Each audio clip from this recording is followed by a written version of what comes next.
Hello everybody, this is the Femflexion podcast. Femflexion is an online personal development community for professional and dynamic women in business.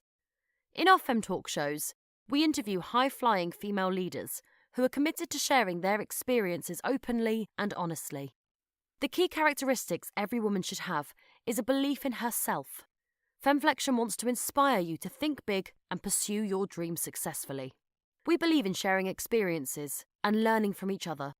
Our very first Fem Talk is with a truly inspirational leader and advocate of women in leadership. Let's welcome Janet Standing. Janet is a global business leader with extensive experience in procurement, supply and development, and quality management insights. She works in the fast-moving consumer goods industry. She has worked for multinational companies like Mars and Danone. After 25 years in corporate life, she started her own company in September 2016. Janet has a special interest in diversity and inclusion. She is a committee member of the United Kingdom LEAD network. LEAD stands for Leading Executive Advancing Diversity. Welcome, Janet, to our Fem Talk podcasts. Janet, I'm going to kick off with a very difficult question, or at least when I was defining this question, I thought it was quite a difficult one. Janet, which 3 words would describe who you are?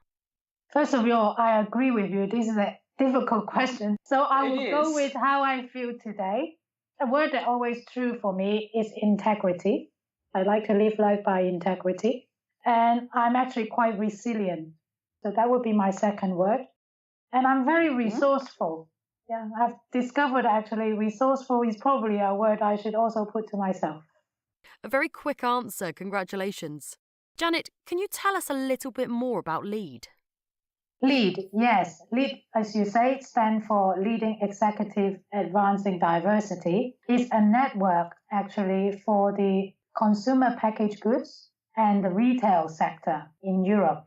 I came to know of them when I moved to Amsterdam 4 years ago to work for Danone. I was introduced to them from another executive director in Danone. They very much want to promote and help the advancing of women leaders. Because in these small and big companies in the retail sector, as well as the FMCG or consumer packaged goods sector, people already recognize having more balanced team actually help the business to perform better. So I've been involved with them now for 4 years, helping in different work groups, different committee. And since I moved back to the UK, I've been invited to work with the other fellow committee members to move the chapter forward for the UK. I mean, I'm sure you have a lot to share. You have so much experience built up in 25 years of corporate life. So, Janet, can you take us through your journey in a couple of sentences? Oh, it'll probably take a couple more sentences. So perhaps I should start by saying, actually, I was born in Hong Kong. And you might ask, why am I here? Actually, I went to boarding school from a very young age. And why my parents sent me to boarding school is a bit strange. They were not expect. Because you might remember that 1997 was the year when Hong Kong was going to be repatriated as a British colony back to the communist China. So a lot of my relatives, friends of my parents, they were very afraid of the communist regime and started to move abroad, Australia, Canada, etc. While my parents decided actually to put the money to invest in the children. And I was the first one to be sent abroad to study. So they had in mind, if we invest in the children's education, we can find our way to fly whichever direction we wish. So I went to study in the UK. I carry on and I did an engineering degree at Imperial College. In fact, one might ask me, why Imperial College? Because actually they had the highest ratio of men versus women. So moving from a convent school with all girls, I thought that would be a good odds to find a boyfriend and husband, right? On top of their academic excellence. Actually, there I did very well. I was even awarded a fully funded scholarship to stay on to do a PhD. But the turn of events meant that I decided to choose a different path. When I met some managers in recruiting for Mars, they were like crazy, passionate people. And I thought, wow, what would it be like to work with them? And they pay in Mars bars and chocolate. That's great, right? To the student. And I was there for 21 years, actually. I was at Mars for 21 years, doing various managerial roles, primarily supplier facing, may it be procurement or a broader technical role relating to developing suppliers. And I took the role from local factory support to pan-regional to global responsibility. That's also allowed me to play my multicultural background in with my work life. Then Danone came to headhunt me to help them around dairy and milk for the infant formula business. And I was very seduced by the challenge. So I moved to live in The Hague in the Netherlands and worked in Amsterdam for 4 years. And actually that was where I really came to consolidate my global experience. But working for a business like Danone in their different divisions, I had to serve actively 25 different countries with my team. And indirectly, we have a network of 80 different factories to manage. And that's just the Danone side. And then you add on the supplier side. So it helped me to learn, but also it helped me to understand how big the world could be. And make me realize, nothing is the limit. World is there for you to take. Uh-huh. So what are the 3 big events that helped to shape your life? I think this started quite a young age. I think the first big event for me was leaving home and going to boarding school at the age of 13 and a half. So boarding school, for those that might not know, is a bit like Harry Potter going to Hogwarts. Yeah, in fact, actually, I have been to a school in the town of Arnik where this film was produced. So the second event for me is the birth of my son. Because from somebody that actually been really career orientated and thinking everything is within my control, that was a kind of helpless moment when I had 31 hours of labor. And I even had a male midwife. Can you imagine? I got everything I said I would not want in my birthing plan. For those who have children would understand. And then I think the last event for me is the more recent one, is taking the decision to leave my big corporate job because I feel it was right to support my husband when his mother is not well. Okay, indeed. 3 very interesting events.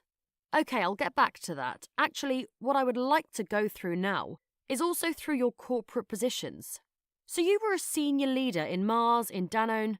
How would you describe your leadership style? I gave this some thought, actually. See if you like it. I describe my style with 4 Ps.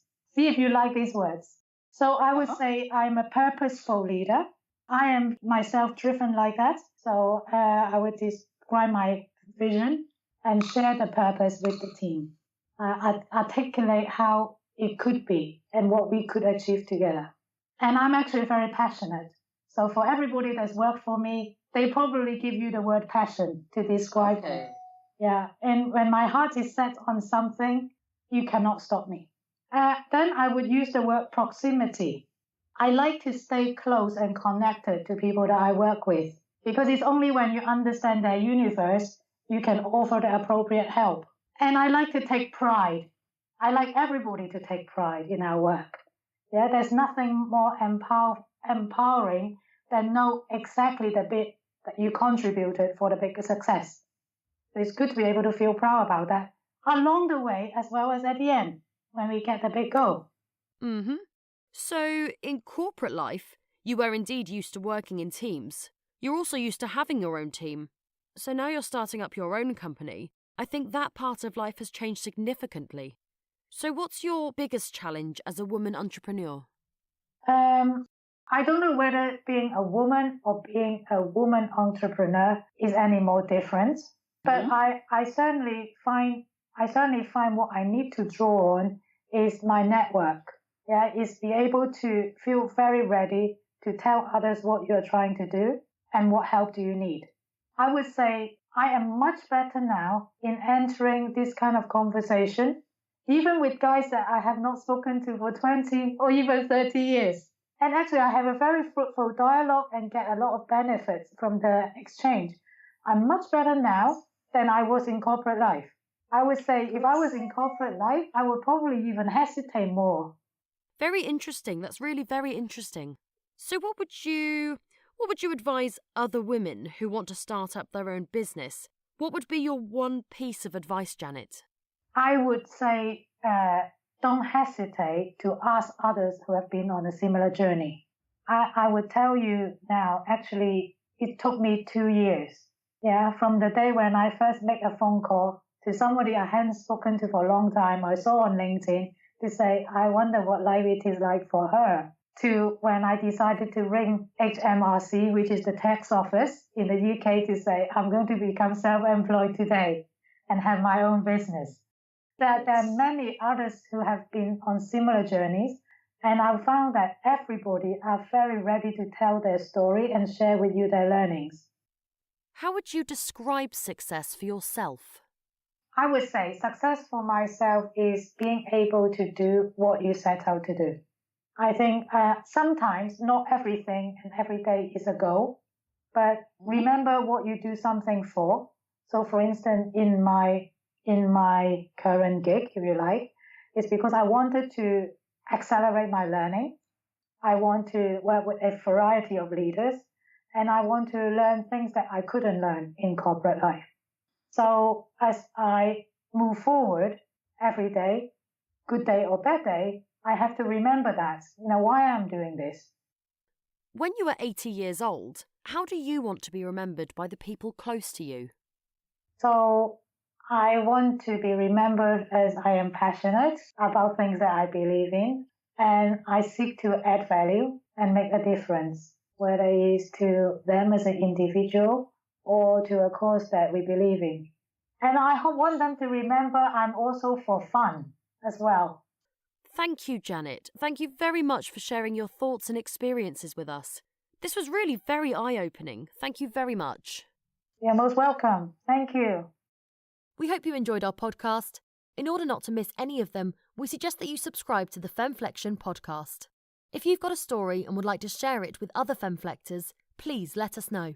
Femflection is all about transferring learnings to help others, be they big or subtle. Feel free to leave us a review on iTunes or let us know your comments via femflection.com or our page on Facebook. We wish you a wonderful day.